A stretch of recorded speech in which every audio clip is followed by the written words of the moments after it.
All right, working on the Richmond quick change today. Figured I'd give you guys an update. We got some good news. We've made some progress with this thing, so I just want to go over some of those details in case anyone else runs across one of these Richmond magnesium quick change rear ends. Hopefully this information will help them, because we fought some battles with this thing to come up with parts. But the long story short is the lower shaft here, ours was bad, so I went with a Winters lower shaft, the 19.5. That does work, and then I had to use their pinion, yoke spacer.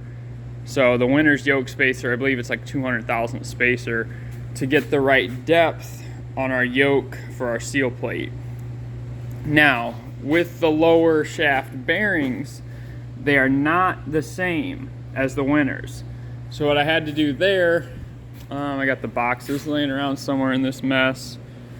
Basically, I went to a local bearing supply house and ordered these bearings. So the front lower bearing, the rearward lower bearing, ordered both of those. They work perfect. One thing with that is you have no rubber seal on the back side of the bearing, and then you leave the rubber seal on the front side. This one, the exact same thing. No rubber seal on the back side, but you leave it on that side. That's exactly how it was from the factory, so that's how we left it. Now, the next battle was coming up with a ring and pinion. So what I did there is I contacted PEM, told them what I had going on. They were fairly confident that their ring and pinion loaded with the posi lock was the same as what I needed, but we weren't certain, but we were pretty sure. So I went ahead and ordered that and ordered the bolts and everything from them for that. So we got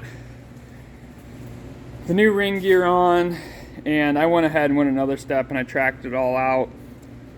Long story short is the PEM 411 gear set does work in this case. Definitely had to play around with some shimming to get where I needed to be, but absolutely works. So I ended up having to, so when I first put it together, it was like 18 thousandths of backlash. So I kept taking away shim from the right side to move the gear closer to the ring. Ended up moving it right around 15 thousandths closer, and that got me 7 to 8 thousandths backlash. Perfect. I was shooting for 7 to 8, 8 to 9, right in that range. Went ahead and tracked it. The pattern looks pretty good. The next thing I wanted to double check is I set the left side bell on and wanted to see how much kind of crunch we have. So what you do is you put like 10 thousandths feeler gauge here, 10 thousandths gauge here, 10 thousandths gauge there. With everything setting together, you want that to be a little bit snug, but you want it to be kind of resting on the bearings at that point. So if you remove it, you don't want it to drop. And we were probably about 7 thousandths, it seemed like.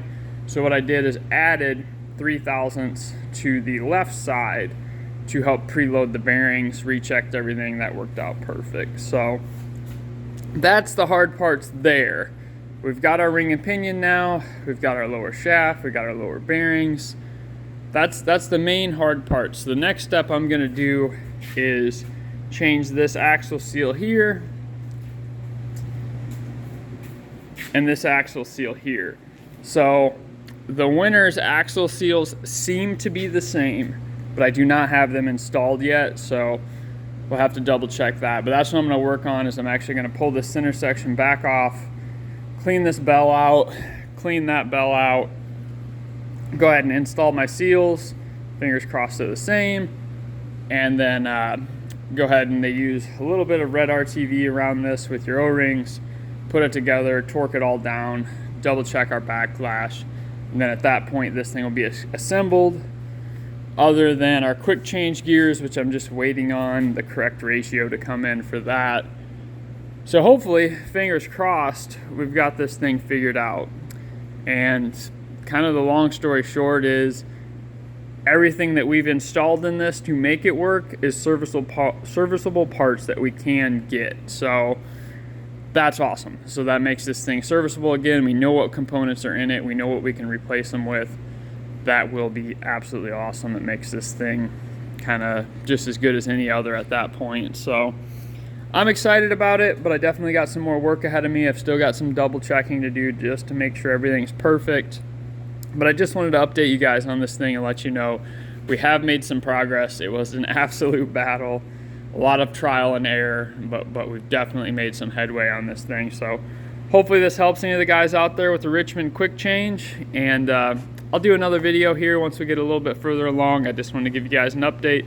Keep it saucy, and don't forget to like and subscribe.